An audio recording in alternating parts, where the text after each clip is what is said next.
Background and history of SDGs transformation.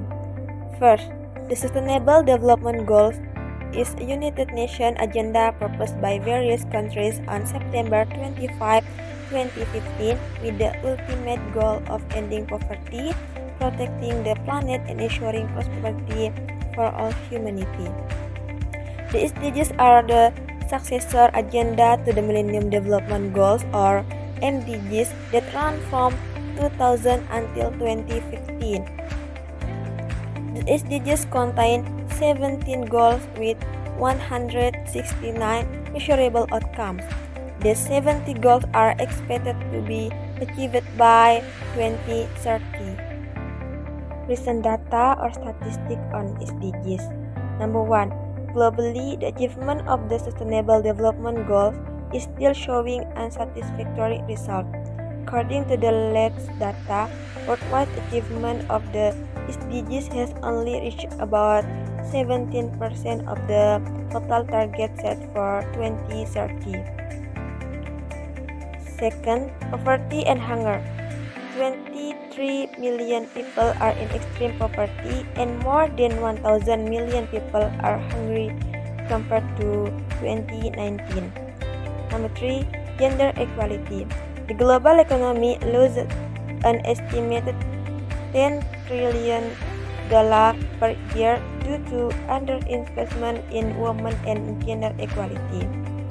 Number 4, financing gap. Urgent reform to the global financial system are needed to unlock the necessary financing, as developing countries face an SDGs investment gap of $4 trillion per year. And then climate change. The year 2023 will be the hottest year ever recorded. Temperatures around the world are approaching the crucial 1.5 derajat Celsius level. Policies related to SDGs. Health risk, climate-related diseases, global commitment. All UN member states are dedicated to achieving the SDGs by 2030, focusing on inclusive and sustainable development through multi-stakeholder engagement, including government, business, and civil society. UNDP Strategic Plan. This plan from the UN Development Programme focuses on 3 major changes: transforming the way things are done to support a green and digital economy, making economies stronger in the face of crisis, and ensuring that everyone is treated fairly. And last, a joint study conducted by the OECD and the United Nations Development Programme found that taking strong action to combat climate change could increase world GDP, or the total value of all goods and services produced worldwide, by 0.2% by 2040. General issues and challenges. Number 1. Limited resources. Many countries, especially developing countries, do not have enough money or human resources to effectively implement SDGs related initiatives. Number 2. Cultural barriers. Some people's cultural rules and practices may not favor the change suggested by SDGs initiative. Number 3. Trade-off between goals. Sometimes, effort to achieve one sustainable development goal can unintentionally hinder the achievement of another. Number 4. The prevalence of resistance. Concentration of poverty is an important issue that demands attention. And last, climate targets are severely off track, with CO2 emissions continuing to rise and global warming likely to exceed 1.5 derajat Celsius.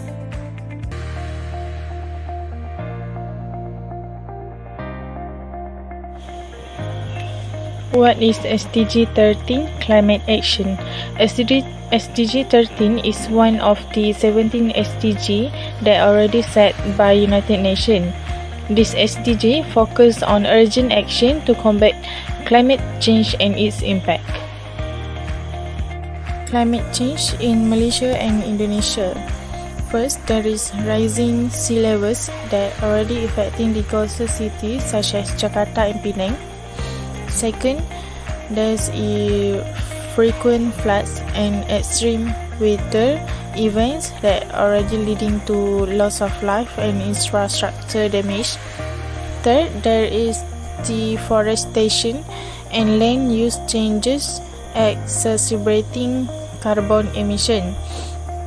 And then there are threats to biodiversity, particularly in rainforests and marine ecosystem. Interconnection with other SDG. There is 5 SDG that have interconnection with SDG 13 climate action. First, SDG 2 zero hunger. Second, SDG 7 affordable and clean energy. Third, SDG 12 responsible consumption and production. Fourth, SDG 14 life below water. Fifth, SDG 15 life on land.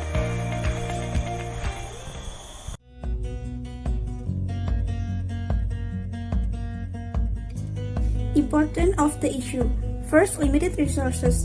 In Malaysia, many small and medium enterprises still rely on conventional technologies that produce high carbon emissions.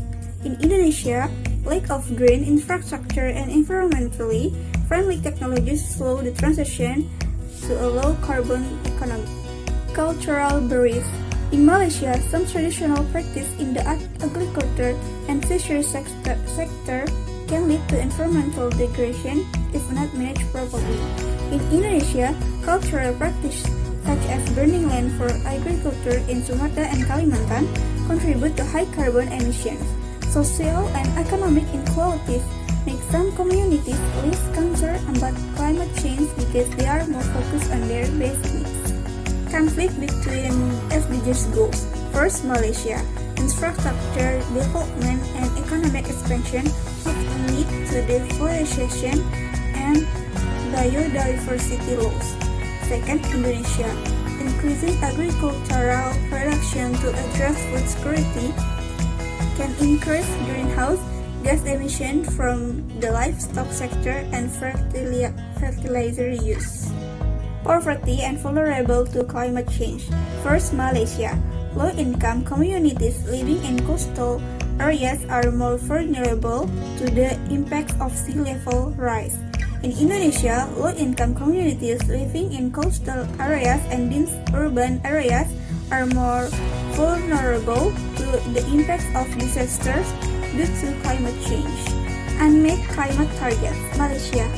Although Malaysia has committed to achieve net zero emission by 2050, depends on fossil fuels remains a major challenge. High use of private vehicles and growth in the industrial sector contribute to the increase in emission. Indonesia. Mitigation measures such as transition to renewable energy are still slow due to the regulatory and investment barriers.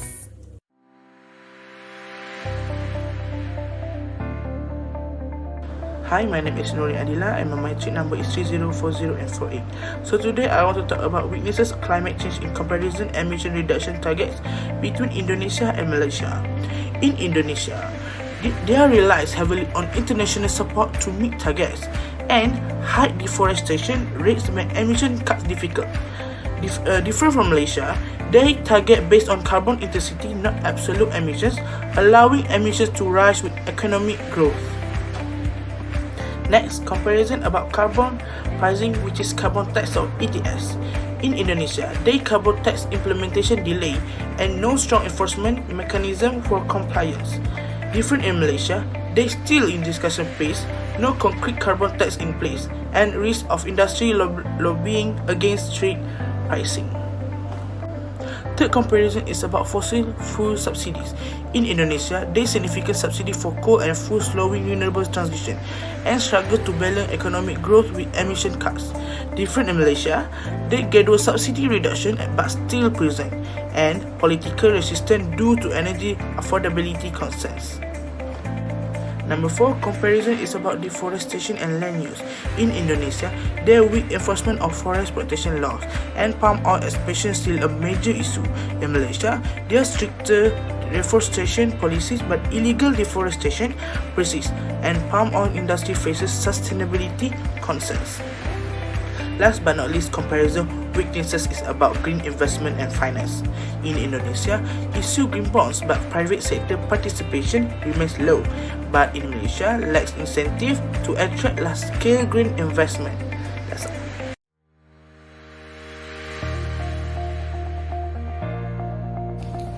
Suggestion to solve the climate issue in Malaysia and Indonesia. Terdapat beberapa cadangan yang boleh dilakukan oleh negara Malaysia dan Indonesia bagi mengatasi isu iklim ini. Dari aspek penanda aras dasar yang berjaya dilakukan oleh negara lain, bagi negara Malaysia, kerajaan Malaysia boleh menggunakan strategi yang sama dengan mengembangkan projek tenaga solar dan angin seperti negara Denmark. Denmark telah berjaya beralih kepada tenaga angin dengan lebih 50% elektriknya dijana daripada sumber ini. Malaysia dengan sinaran cahaya matahari dan potensi angin pantai boleh meniru kaedah ini dengan memperluaskan ladang solar berskala besar dan projek tenaga angin luar pesisir. Menggalakkan industri tempatan membangunkan dan mengeluarkan panel solar serta turbin angin. Seterusnya, pelan mobiliti bandar mampan Belanda. Belanda telah membangunkan sistem pengangkutan bandar lestari yang menekankan basikal dan pengangkutan awam. Malaysia boleh menggunakan kaedah ini dengan memperluaskan dan menambah baik rangkaian pengangkutan awam, termasuk sistem bas dan rel, memberikan subsidi untuk kenderaan elektrik dan meningkatkan infrastruktur pengecasan kenderaan elektrik. Kaedah ini dapat mengurangkan kesesakan lalu lintas dan pencemaran udara. Seterusnya, cukai karbon Singapura. Cukai karbon Singapura dapat mendorong industri untuk mengurangkan pelepasan karbon. Malaysia boleh melaksanakan pendekatan ini dengan memperkenalkan cukai karbon secara berperingkat mengikut tahap pelepasan sesebuah industri. Bagi negara Indonesia pula, kerajaan Indonesia boleh melaksanakan polisi penebangan hutan sifar seperti negara Norway. Kerajaan Indonesia perlu meningkatkan pemantauan satelit dan pengawasan AI untuk mengesan pembalakan haram dan memperbanyakkan inisiatif pemeliharaan berasaskan komuniti untuk memastikan penduduk tempatan turut mendapat manfaat daripada perlindungan hutan. Seterusnya, kerajaan Indonesia juga boleh meniru strategi pertumbuhan hijau Korea Selatan dengan membangunkan peta jalan nasional untuk perindustrian hijau, memastikan amalan pembuatan mesra alam serta menggalakkan perancangan bandar lestari dengan memperluaskan kawasan hijau dan menambah baik pengangkutan awam. Seterusnya, sistem pengurusan air oleh negara Belanda. Belanda berjaya mengurus risiko banjir dan kenaikan paras laut melalui infrastruktur air yang maju. Indonesia boleh memanfaatkan perkara ini dengan melaksanakan tembok laut, projek pemulihan pantai dan sistem saliran air untuk mengurangkan risiko banjir. Bagi aspek mekanisme kewangan dan pembaharuan dasar pula, bagi negara Malaysia, kerajaan Malaysia boleh melaksanakan bon hijau bagi membiayai projek tenaga boleh diperbaharui serta pemeliharaan serta menubuhkan dana pelaburan berfokuskan iklim untuk menarik penyertaan sektor swasta. Selain itu, kerajaan Malaysia juga hendaklah menggalakkan kerjasama antara kerajaan dan sektor swasta dalam projek infrastruktur hijau berskala besar dan menyediakan sokongan kewangan serta peraturan bagi usaha sama dalam pengangkutan dan tenaga lestari. Selain itu, kerajaan Malaysia juga perlu mewajibkan laporan kemampanan korporat. Bagi memastikan tanggungjawab korporat, syarikat harus diwajibkan untuk melaporkan jumlah pelepasan karbon dan inisiatif kemapanan mereka setiap tahun. Di samping itu, undang-undang pembalakan yang lebih ketat perlu dilaksanakan. Hutan Malaysia merupakan penyerap karbon yang penting. Oleh sebab itu, dasar yang lebih ketat adalah perlu dengan menghadkan pembalakan dan penukaran guna tanah, terutamanya untuk industri kelapa sawit dan pembangunan bandar, dan meningkatkan hukuman bagi pembalakan haram. Bagi negara Indonesia pula, kerajaan Indonesia haruslah menetapkan harga karbon untuk mengenakan cukai karbon terhadap industri berdasarkan pelepasan gas rumah hijau bagi menggalakkan syarikat perniagaan mengurangkan pencemaran. Selain itu, kerajaan Indonesia juga boleh membuat insentif untuk perniagaan hijau dan inovasi mampan dengan menawarkan potongan cukai kepada syarikat yang mengamalkan tenaga bersih, ekonomi kitaran dan kaedah pengeluaran karbon yang rendah. Di samping itu, kerajaan Indonesia juga hendaklah memperkukuh undang-undang alam sekitar dengan meningkatkan hukuman bagi pembalakan haram dan pembakaran tanah serta mengenakan had pelepasan karbon yang lebih ketat untuk industri dan kenderaan bagi meningkatkan kualiti udara. Seterusnya adalah program iklim berasaskan komuniti. Kerajaan Indonesia boleh mengiktiraf hak tanah dan memperkasakan komuniti orang asli untuk menguruskan hutan secara mampan dan mengintegrasikan pendidikan sains iklim dan kemapanan ke dalam kurikulum nasional serta melatih semula pekerja untuk pekerjaan dalam tenaga boleh diperbaharui dan pertanian mampan. Dengan melaksanakan kaedah-kaedah ini, Malaysia dan Indonesia dapat mengurangkan pelepasan gas rumah hijau, meningkatkan keselamatan tenaga dan memacu pertumbuhan ekonomi hijau.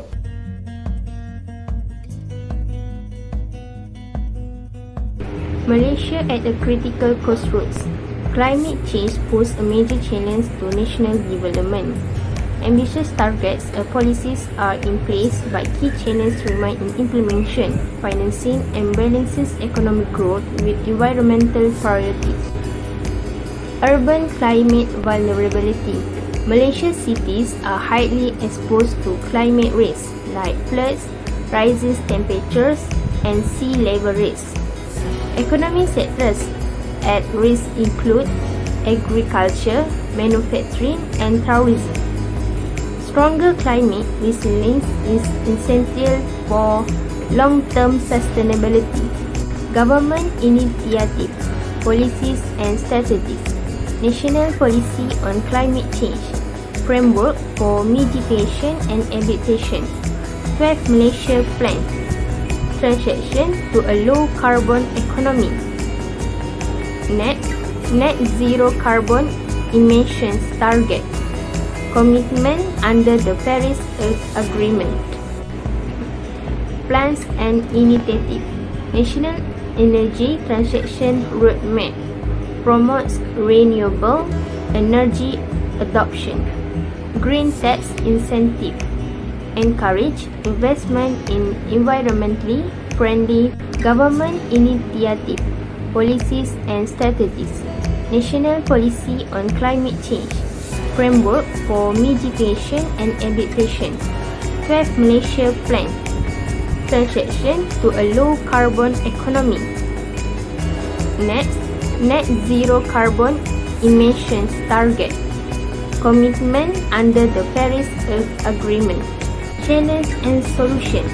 Key challenge: effective implementation of policy, educate financing for climate initiative, coordination between government and private sectors, and proposed solution is adopt a holistic and integrated approach and strengthen collaboration between government, business and communities.